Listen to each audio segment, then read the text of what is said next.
ene ntoto ahodo a NDC aban pa ye wodi agu akwan mu nti aboa amoman sikasam ne ntoto ya eye economy no egina ne naso said won beto ya na ne tipai no ana nkese se won ma no topaye ene amam bi enom no enhyehyɛ pa ya aban edigu akwan mu nti no amane ma nyina ekoso tote o my Ghana edi yie ewo ne sikasam ene ne ntoto yemu tania unim no ye beji ye no na enioma ye den kasa na yesikasam aye den enti na ewo se ye nibre ne ehwe se ne betutu nioma yie se ne be ya sikasam ne be ye mre na Ghana fo eho atom enti ampa na be ya ye na ejuma ene ye tutu nioma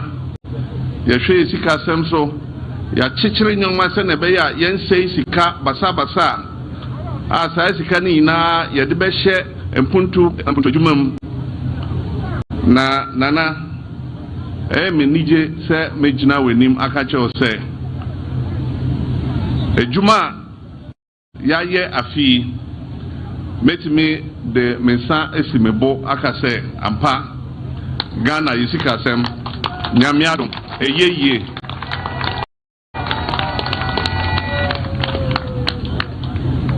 enti nana you will be a macroeconomic stability bro focusem na metimi akacho enne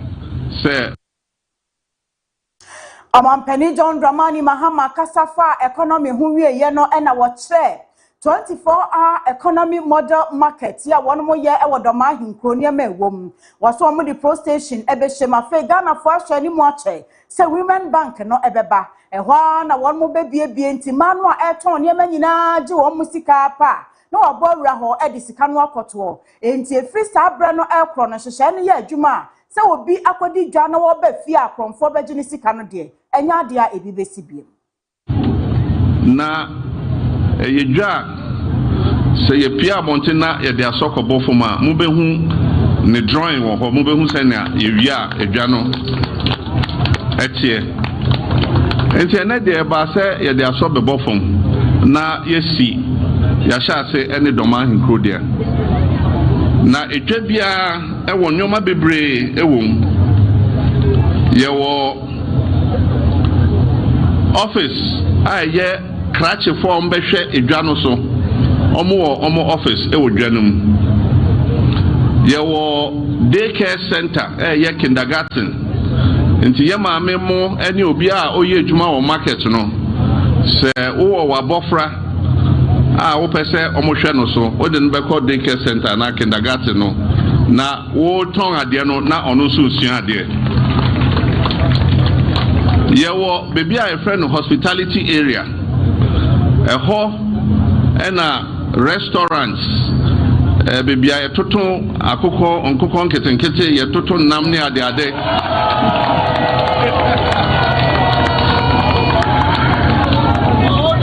ye chichi nkosua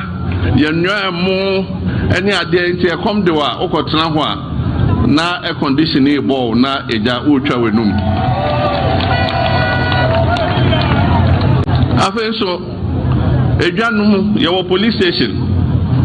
nti obi wura ho na oyese obehwimade ana so obewi ade akọ moche na mpachoma mbo no mo de police station wo ho mo fa no koma a police for no edwa bia nso ewo fire service station nti sa eja hyehye ne ade eno de fire service no ejina ho a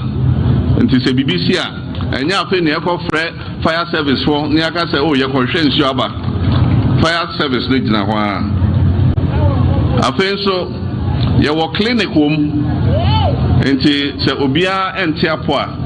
eno ani sɛ wakɔ clinic ho na wakɔje wayaresa afi nso ye wo cold store ewom nti wa woton nam ankoko nam fish bibia cold store wo ho enti went me anto a wo de be kwa kohye good cold store num na anopa wasa ebeyi wade Your bank home, and see what on what dia, and yeah, and say, Ube PFI, a Jaho, Akasa, Woko Bank, Edu Sika Kusi, a Januma Bank Waho, and two Rafa na Udia Usikensi. The Shah Sene, a Ma Bank, a kind Women's Development Bank, and also ya the Bebe Jaho, na a mano, Yama memoir Omudijano, Ombetimi, Ede, Omu Sika Sheho. I think so. Ejano, yawo lorry station. Enti ha ebi yebicha aye lorry station.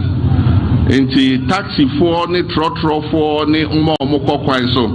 Omnyina transport station no ho no beba besi. So we ujane ba ebeba transport station ho ansa na we yi e de akọ ejano. Enti saa nyoma yina ewo dwanum afen so ye baby a ye workshops I just say omo ton enkwada nyoma ne saa nyoma no electronics ni ade ye workshops so ho then omo ton eduane te say ntos jenne nyadoa omo section I just say ombe nya eduadi na ye wie na yebia ano a omo a na eja omo te ha no ai che se yeyi omo fi ha se ye be sha ase no se omo pe baby atna e wodwanum a brofo kasam will give them priority enti omo a ye displace omo nyina fi ha Yentwa kasiane so emfama dia se obepiemu ewo my Ghana ha enkamea ye se enkane a wonsem eyade a oman yi oboso na obi a ede ne nsa aguniti ene ye kane yi se edum na so enie de sesi akra de asan abebom aye prepared ene ye wokoto ya na asemoti amframa no wani betie na ne nyina asa eno nam so bi ama His Excellency John Dramani Mahama Ghana man ye president wode ensem bi atuja e dia fa ho ene wo kire se oman yi asoya wonum hye enkane ensem so me kire ECG wonum e be hye se wobebo no wabie akwanya no ama individual ankorankora private for wonum de won ho abehyemu se de be ya ebetumi aboa ama yetimi ye kane no etimi agina brani na no na enei woni organized labor for wonum ekosiaye na wo twetwe enkomo e dia fa oman yi ye kania ehonsem ho na wodi nkomo no odi betu mu se wo hye ama private wonum aba na wabeso ECG asene aka bom na wonum aye adwuma no se de be ya ebebo ma nkania no atimi agina so na no na wo hyebo aka kire ECG adwuma ye fo se oh ma obia eyem enhihye no se ye privatize ECG a mo amoye adwuma wo ho nyina mo adwuma no ebekoso agina ne naso obekoso anya mo adwuma na moye said the Baya Bibia Ebecoso, and it's Moma I am Sishia, and the Patabiribiada and more Obibiada. Say, and His Excellency John Dramani Mahama Ekanense. I am a comrade and I believe in organized labor, but sometimes we have to look at practical reality. When we talk about private sector participation in distribution of energy, we're not taking anybody's jobs. We're saying that the billing and metering is better organized by the private sector. That's all we're saying. Electricity company will continue to sell their power. And so, and I say this because I've been part of the privatization of the communication sector. And I remember when I was deputy minister, we were told that communications is such a national security issue. If you privatize it, the CIA will be listening to our calls and what and what. Today, the communication sector employs more people than when we had only Ghana Telecom and Ghana Post. They were together, remember. It was some state-owned enterprise, PNT. It was not even Ghana Telecom, it was PNT. How many people did PNT employ at that time? Today, if you take the workers of MTN and all the downstream digital employees and fintech companies and things, we are employing hundreds more people than PNT used to employ. But we're saying that ECG is not going to be privatized. And I want to insist again, ECG is not going to be privatized. There's not going to be any people who lose jobs in ECG because of private sector participation. ECG will sell the electricity to the private sector and say, we've given you this amount of electricity, pay us. And so ECG will get its money. It will have its employees. It will pay its employees. But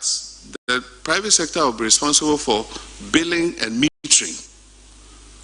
And so we gave you bulk electricity of this amount. ECG, we are sitting and waiting for you to pay us our money. So you will go to the houses and make sure the meters are working. You make sure that the people are paying the bills, and so on and so forth. So let me explain again. It's not privatization of ECG. For emphasis, it's not privatization of ECG. ECG will continue to procure, they'll be responsible for the transformers, they will maintain the transformers, but they will have a bulk metering. So if you're in charge, Joshua is in charge of East Legon, we give you a bulk meter. East Legon collects the bills and repair the meters and bring ECG our money. That is what it is all about. So I'm a comrade like you. Science Muya Mampeni John Dramani Mahamani or May Apedi and Kamuku Edi and Random. And now would now so a casa efa one market Yansha Shaya, a chef fair wages and salaries commission as 6 say. Nia walking in an said, Jumano fair wages and salaries commission. I am in Fiebebre, near Wama de Papa, Paneso Sansa Wamu Penti. A drew baby and how Nissin Tobebre, a piepimum. Nina, a can who be Emma or Ghana or better say organized labor, come on Wabum. One more tear, I actually buy for market Yansha share. And he said, the warrior and he said, one more than she share for cry eba. And after 2026, Mampeni Mahama say, what 20 days a transition year. And no, and one more than one AFIA Fair Wages Salaries Commission. Now one more at the Independent Emoluments Commission, ABBA. Now one more did say a bassa, a beboa INCC Ahudua, a what fair wages for Jumediemo. Now to me, Ama, a buying Akachia and one shane in a Jina Brane. Now a Jumaifa, a woman so Akuma at 1 year. Leaders of organized labor. For many years, Ghana has faced ongoing disparities in public sector pay, repeated labor disputes, and a remuneration system that often struggles to balance fairness to workers with the country's financial realities. These challenges have exerted significant pressure on public finances, and at times they have strained the social compact that exists between government and organized labor. It is therefore my firm conviction that the time has come not for just incremental adjustments, but for bold structural reforms in how public sector emoluments are determined and managed. Accordingly, as part of our reset agenda, the government has declared 2026 as the year of transition from the Fair Wages and Salaries Commission to a new Independent Emoluments Commission. This reform is not about dismantling the progress we have achieved. On the contrary, the Fair Wages and Salaries Commission will serve as an institutional core to bring about this transformation. We'll reinforce and reposition the Commission both financially and in terms of human resources so that it becomes the technical cornerstone of a modern independent national authority capable of managing public sector pay with professionalism, independence, and credibility. The Independent Emoluments Commission will create a transparent, rule-based, and evidence-driven system for setting public sector pay. Under this framework, salaries and benefits will be guided by productivity, labor market realities, fiscal sustainability, strategic national. Amampani John Dramani Mahama etwaso. And nowadays to organize labor and him say a jumano one more beya and asset transition. So done one sa Ediako Independent Emolument Commission no esono. One more ebechiche muntinya so fiti ya na wama transition no opo. One more define di kabeba ansana de to asono aba. Kosisa won behunu sane emanyina koyie na nyade nso a wo be kwati organized labor anyone ye kabie wom e wo maya katua hyehyɛ num na wo maya bibia enu achi wo de kan ho sɛ one more yes adwuma ni nyina wie obɛhwɛ so wo de mmara foforo ebeba mmara no ebebo adwumakuo ene abayatena ya ahodo ni nyina ho bra na won ma hwɛ sɛ wo bɛkyecha akatua no pepepe ama adwuma ni bia nsa kan bi sɛde adwumakuo kro ni sikasɛm ahoɔden etie. Will be implemented in a phased manner and will be carried out in full consultation with organized labor every step of the way. As a first step, the new legislative framework will cover public sector institutions, agencies, and state-owned enterprises with a differentiated approach that reflects each entity's financial capacity and operational reality. It is also important to clarify that the inclusion of Article 71 office holders will be undertaken only after the required constitutional amendments and legislative processes have been carried out and are complete. At that stage, the Commission would be elevated into a fully fledged constitutional authority that will be responsible for determining the emoluments of all public officers holders, from the President to the least paid watchman. Sorry, we don't have watchmen anymore. Security officers. One more year, said you may after 2026 air conoman penia cansi sudia say the offering condition of service. Niema ahodo ya ebua ama aban adwuma efo wo masetena mu yedie eya kono na ya nikama wonom ya dane da wonmo ebo hu sudwetire egu aban so no enya de a wonom besen akwa akire biem akoya renegotiation ne wonmo ya dru no a eno wo de bekọ wo manim na kire se after 2026 akatua entomu anase akatua mpagya mu hu hyehyɛ de enya de aban no ebeye bi. Of labor. As we undertake this transition, the government must act with prudence and responsibility. For this reason, 2026 will not be a year for full renegotiation of conditions of service across the public sector.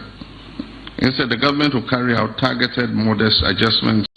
to specific allowances as an interim measure.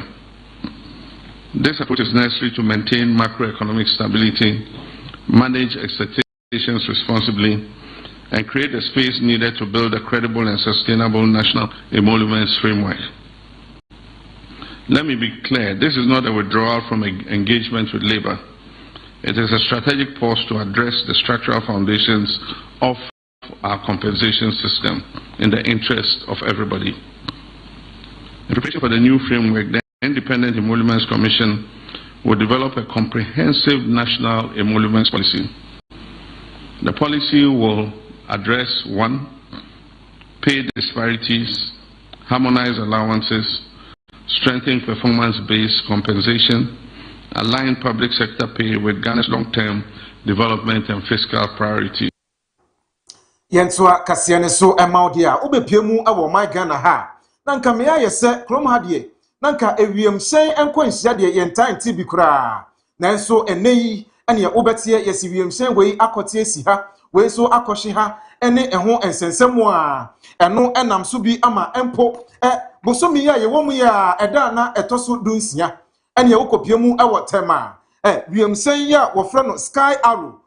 micro light aircraft wonum edikoshi honum awoteman na no enam so bi ama empanimfo aircraft accident and incident investigation prevention bureau wonum apa opanimpa ya ne tirimabo bill eba ewiemsen etie ene eho nimdie eho nsensem ahodo a ene woya ade pa wonum abonedin se wonmoa na empanimfo a wo hye aye nhyehyemu ama yehu die nti a ekofa ewiemsen yi ahye ase edeba ye no wobetumi ada wonuma no na panimpa ya wobo ne din eye captain Paul Fojo ena empanimfo abo ne din ene eba wiemsan ene eho enhyehyeye de a wabo bill pa ewom na wachi bi nso wachi ache anu nti wowomu experience pa ya ebeboa no ama wonuma timi ahu de nti a ekofa ewiemsan ahye ase edeba ye na eno ana mpanimfo edi nkomo woni ensemtwerefo ehyiaye na wodi nkomo and the commissioner of the bureau John Wumboti at the ensemble at Sujan Watchre se papa no wobetumi aboa ama yetimi aye hwehwemu anonti wasanso edi kokobo nsem akọ edi ama Ghana fo ne kankane won a wogina social media so na wokasa di nkomo ahodo de fa ho ekwan ya fo asoma a edupreyi ekohwe won nyina se monhwe mo kasa yie ensem ahodo a mo ka Adiafa wiemhyɛn ahweaseɛ yi ho no monhyɛ na monhyɛ ne yie sɛ wowɔ information bi adanso a ebetumi aboa nhwehwɛmu a san fabra wonum aso yɛ na fa bɛboa wonum sɛ de bɛyɛ a nhwehwɛmu betumi agina brane ebra wombuti kasa no sei ɛna ɔde tuja had information that an aircraft was involved in an accident, and we rushed there as we are mandated to pick information, the preliminary information, to see how we can start investigation. So just to give you an update of what has happened and what we have done so far, we had that information that 3 aircraft was involved in an accident, registration number 9G8DV, coming from Ho to Accra, got involved in an accident as the location I mentioned. And so as the law mandates us to do, we have started our preliminary collection of data, the information that we need to help do our investigation. So far, I have to institute an investigation. And so I have done that. The second thing is to institute or to appoint. The second thing is to appoint an investigator in charge. I'm pleased to inform you that I have appointed a seasoned investigator who has seen it all with so many years of experience in flight. A Captain Paul Fojo as the investigator in charge. So Captain Paul Fojo will lead this investigation, and all the things that we need or he needs, he will get them, because we have already gathered all the information. So we don't have much to tell you, but just to say that I want to plead with Ghanaians, especially those with social media and social commentators, that AIB Ghana, that is Aircraft Accident and Incident Investigation and Prevention Bureau, has all that it takes to do this investigation. And anything that we need for this investigation, we have it. We have very seasoned investigators and we have very competent people to do this investigation. So I only want to plead with the general public, especially the commentators, that they should, anything that they need, please, they should kindly come to us. Our offices are open for anything that you want to do. But let me once again say that they should try their best and calm down with the social commentation. The social commentators, things that they do, they should please tone it down, reach out to us if they need anything, because we have all that it takes to do. Ebra National Democratic Congress NDC amanyokono eba abamuno levy anasa efa to baako ya womo ede ebeto fango niema so eye fuel levy 1 Ghana cedi womo bo ho amane se Electricity Company of Ghana ka mene womo papa ama energy sector no eniema enkoye nti Ghana fo ntua south no nemoa se de be ya womo betimi ayi kan nyina afri ho ne adoba fo guso a ya womo etua sa 1 Ghana fuel levy no Edom kuma ewomra shebedwa fie ede wonma no ato ensemi mu womo de to abaya nim se bremu a ewiase amansam mu fango ebo epeja kosoro na womo so etumu ewo Ghana ha na ho kyeraba enti 1 Ghana cedi fuel levy no wonmo nyi emfiri ho ranking member ya Ghana mra shebedwa fie ba asumku a wonmo hye ye ojahodene so oka ho bi Collins Adomako Mensa ena agina minority no anemu enwo se ahokyere wo ho papa adrobafo esre kakra na won ma science so fi se nanu ya won ma pagya fango mu enti ehun nkohia se 1 Ghana levy ne da ekoso a ewo ho aban enhwe no onyi mfiri ho na won nkomodie abosie nyina ye entokwa chenkyere ya ekoso Middle East America Iran ene Israel fontem ya ama Strait of Hormuz babia fango efiri ekọ wiase amansam wonom atomu a sese wokwa world market a fuel price epeja ekosoro no emu. The world has changed. The city is no longer absorbing anything. According to projections by the Chamber of Oil Marketing Companies, petrol prices could rise by as much as 16.92%. and diesel by 17%. He further confirmed that consumers would not be left to absorb the cost of metering errors and that PURC would ensure refunds where overbilling is confirmed. Yet, weeks later, not a single verifiable published report has been made public or laid before Parliament. We make the following demands. First, the Minister for Energy and Green Transition must immediately publish the full investigation reports submitted by ECG. Ghanaians deserve to know the scale of the problem, the number of affected meters, the extent of overbilling, and the corrective actions taken. Second, the PURC must lay before Parliament and the public its own findings from the emergency meeting of 26 February and state clearly how many meters have been replaced, how many consumers have been compensated, and what systematic fix has been deployed. Thirdly, we call for a parliamentary committee hearing on this matter. Onmonyamfo etwa so say enano wo mo ho anu what is Public Utilities Regulatory Commission. He asked what one mo ehwinhwan kanea ne nsuo buo so. Na baabi a wo mo de kogina ye no ensam fata kra na nya no na beboa ama ohaw ene ahokyira hodo aganafo na mu wo mfie ne onwuma mu no etumi afiri ho enti se wo mantimi enhwan so ennu 10% ne akire kra de a na wo mo anya adwuma bia enti wo de to aban no anim se baabi a wo mo hwan so koduru ye no esha wonye bi nka ho. The Public Utilities Regulatory Commission announced on 13th March 2026 reductions in electricity and water tariffs effective 1st April 2026, with electricity tariffs falling by an average of 4.81% and water tariffs by 3.06%. We say plainly, this reduction is insufficient and Ghanaian consumers deserve far better.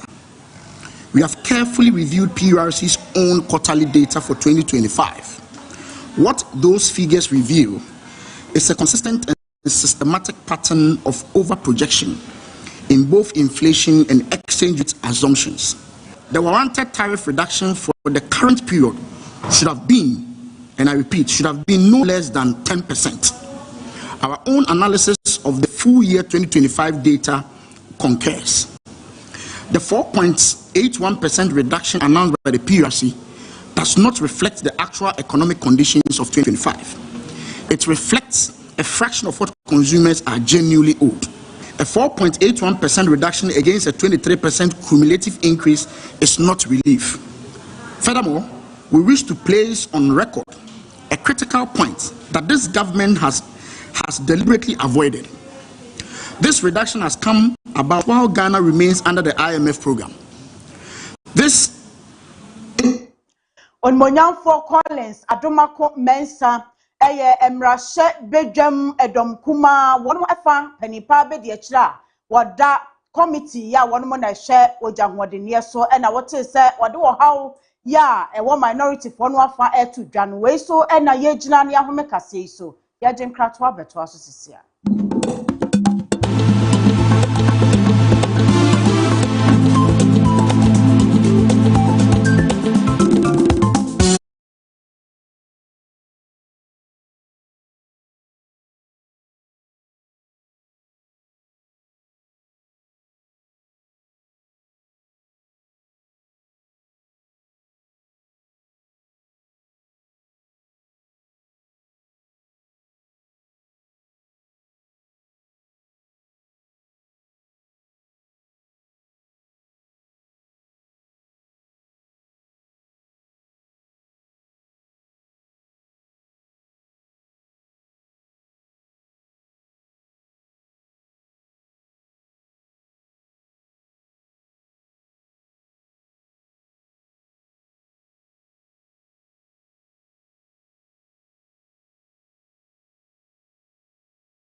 Maritime activities. This does not augur well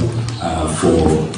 global commerce. It does not augur well for global stability. And our two countries are known for peace. We are advocates of peace and stability. And And we know that is what you will use your membership at the UN Security Council if elected to pursue. He never committed the offense that he's been charged with, which is he was not the one who destruction of any property. And indeed, there was no property at all on the land,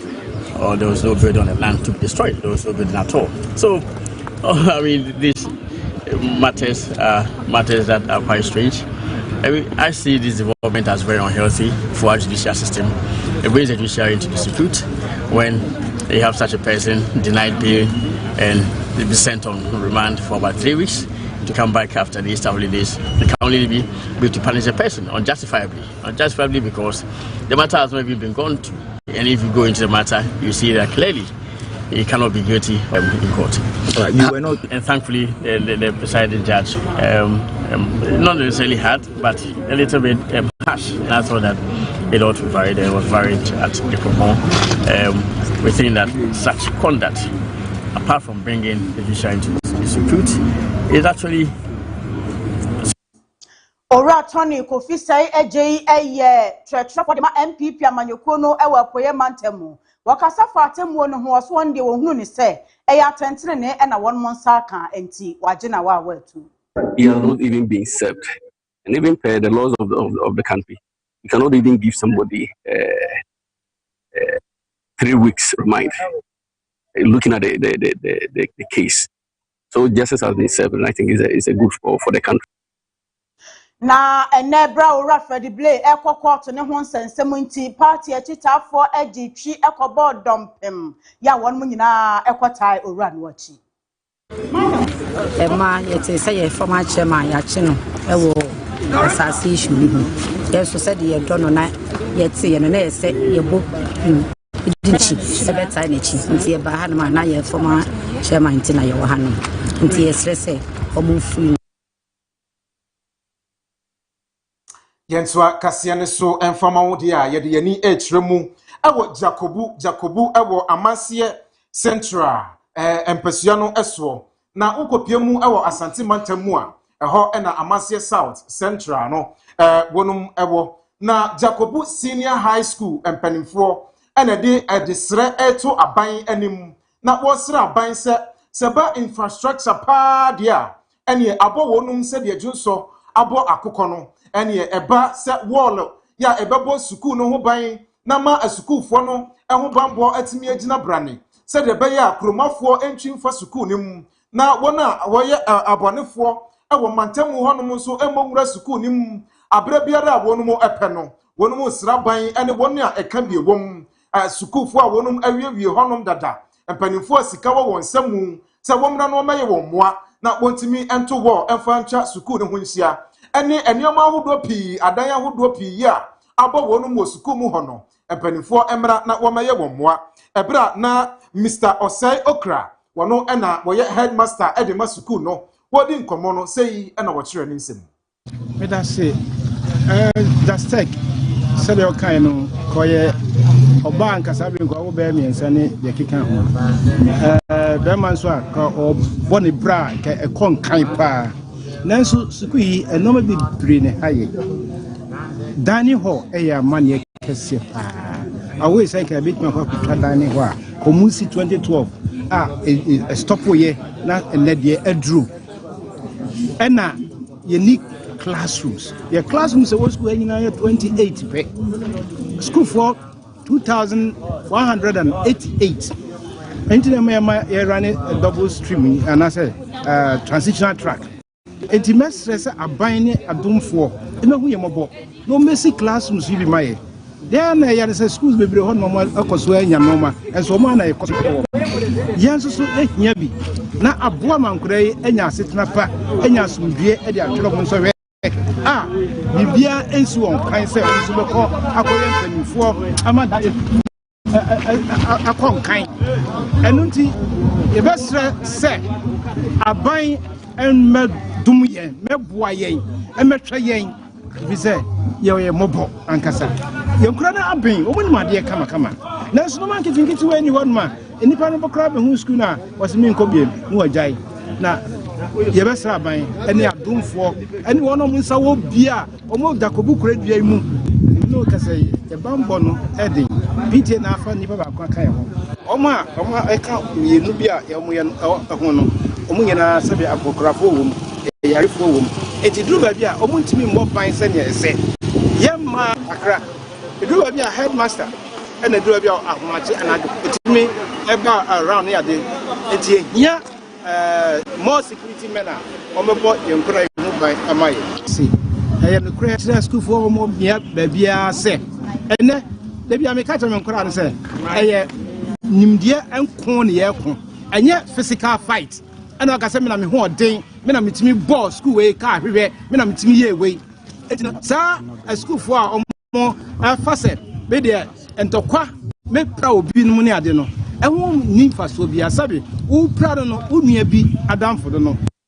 Ora Benjamin Opon do na friend Benito ene ye wono so wo wie ni school awo Jacobu Senior High School 2017 kura ena wo wie ye wono na sign Chief Executive Officer CEO Edema Benito Engineering and Mining Company and what say wono de wo begina ho ahyebo se wonum ekwan ya ededa school ni mu no ene a free entrance ekosi main campus no wo begyi ede atum ama wonum na waye kwan no ede aboa se de be ya akyerkyerefo ne adesuafo no ebetumi akọ edi akoniaba entamso eno eye ensem a wode tudwa bokoso a ekyire mu de futuo ede ma asukufo se wonhwe won ho yie na wonche won ho afiri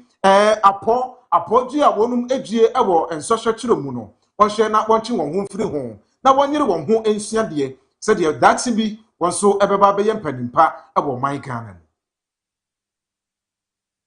ye we nyina ne say school there wo hwe school a eboa obi bia so because we hwe ebinum a o man ko school but o man ye so ebi mo ko school o man ye enti de America nyina ne say obi a obeteme ka o media so bia no obeba Jacobu Senior High no so aba beboa ye obi a o hwe mo ha bia no wa ri twa say yese papa o ba o say won so ye de wo hwe na ye de wo ye ko de kan nyina ne say ya wobeto wonsa ede afra wonum no woba ebeye wonmoa enti woda wonum ase the of Benita Bayamai we are speechless enim the enkampo na me sure na nkoso sure akoma so ade nyina embrem yesre obi bia we school and I say we school wa say and obi a person obeba na boy because say the security wa high very poor the bia chronosem sa and I dining hall assembly hall kwai ni binti dining hall na serve as multi purpose bibia ye no ho ni say sra aban ne obi bia ran nsem obi ne all students say ombebo aye na mas inform na mas e nya na nya bai akan yo sra impenyi fone say ye nya be ma abekan so bebo yi mo so emebo yi na nyeme nyina tun ko assembly ena boy na e dining hall mutim eyamai nyambe ma akakuma bi na enefo makomako aduasa akomte kronkron ya nanano muslimifo ede hyehyɛ no ode bibia bawie ye na wobegina so aye Ramadan afahye ye sala no na sade be ya emakunafo ya won mo atwema mponua mansini mu won mo betumi anya aduane adie na won manso ensa akwa no sala bremu na wani nya won toto se won mukunu mu ewu agya won na enu nti ekomode won ne won manti DC ya wo atwema mponua onmonyamfo Isahak Ibrahim afa Ezak Food Support Program so edi enuane ne niam ahodo bebre akoma emakunafo be wo ha ani aduonu e wona bato mpesua ne so wode mo anwa sanso ena indomie ene talia ne niam ahodo a ema no betimi edi aye aduane na won moma enya bi edi salabre mu ena ekoma wonom na wose anamon wei wo tu se de be ya ma no benya nidaso se ejabi wu a ejabi etiase omo ayo society omo hu omo bopa ye nankafo ne yakonafo ye se nkrabofo ye de yakiriwe ba we de ya na de ba we ya fi bia no adwane kakra ejo ma ne kakra ye se saka na mefa ene mempenifo otamachi Deputy Director General of Narcotics and the party ma yes beboa tinedwe ye frɛ akonafo be ne pa be 120 say omomra na MPB kakra mo na omomfa kwestane omachiriwa na bibi kakra na mfiri yanko aho so if you papa John Dramani Mahama and cocket kitchen our demaye no a swab and faso. Ye me ye or mono. I may say, but my youngness and more than war. A semi demo or more mine yebino. No more so. A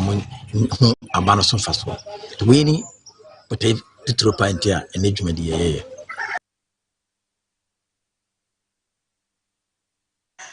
Emma ekunafo ye ne won manyamwa ede afio monyamfo Isahak hoyi won so akasa ya wode aseda Emma no se wanto wo majeje mu no abaye won madoya etise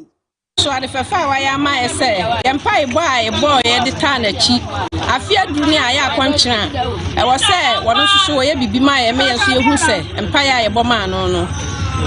o metra ko nyana so ade fefa de ma ye de be sane ye chiri bia e na ode ama ya akokọ e mo kale a ne indomie ni nyeme na no de awon na me kuna awu agya no kula ana wato ne safa se ya mra ya ba ne so na mpa wa ya de fefa de ama ye disi aba ko disi aba ko ye hunu bidda enye na me mariama me nwura e dan we mu da jo mama adawuruma wode kokwa ne ba amanfo se kokwa nkete ene kokwa nkete no emfasuani kokwa nkete no emfasuani ati sami afia so me dure me ne me ma ye me ma bedie efri na nsane na mo se wotufo nya kopon edie ba die na me ma bedie ana wotufo nyakopa adawuruma me wo ha na disi sa me mara me ba na ode ma me anwa ayitaria endosi enyama bebe no dia mai enti nyankopon me da John Dramani Mahama se ene onabu disi enam so na be se onabu disi so a ene wa ma yansa kunafo yeso yansa akoya no na me hira no nyame hira wona abam mpanifo nyina Onyankopon hira onmonyamfo Isahak se wanya bie na wakai ema ekunafo ni won momma enwumrei ahane yede kase ni nyina esie eho aseda chenchencha yede to pampan tire so enwumrei yede koma Millennium Construction adwumakuo won mo ye adwumakuo a wogina brane watwantuma asini bo wose da biada obema ganafo ahu de ekoso ewo omayimu ene wiase amansam nti obeso yasene ne yede kase abremu won mo ye adwumakuo a wabene akwadare ewo construction adansie ene ehu nnwuma nyina emum ente adansie hu niema na wo pato say ye pilamos blocks ene afoforo eka ho Millennium Construction ebedi wakaginemu ebia na pesa woto asase to na da achibi odi project bia Millennium Sebra baby a wo pa asase no ato ne kase se de atie bia won bedi wanim wo pebi toma wa de manso bia ni ho a obi emeha wa bra wa hye wo project ase ewo so wa asase ni bi na apesa wo si dream house esiso a Millennium ne contractors a wotimi si dreams man be reality won ma ya adwuma ne mfie dunum ewo mu experience enti e kanfo won ma kire wo a na ye nimye ye ka yenkokuma ase boshen na Yas Junction eho na adwumakuo yi ebutu empanimfo ewo ho so mbeje so fa numbers no egu screen ne so na ene won mo nkasa se wo haw no ya adansie ho dia fato Millennium so na won momo na wani je enwe opeye wo munti ene anwumrei yade prime time kase abesom mo wakenkanfo eyeme AFIA chumwa Kaakyire mene Obrempong akwasi yaboa yadamu ase amamumo ene hwanyame ya adoma watchene yawo anopa nunsia news flash beba wakwam enye afidie ne mfia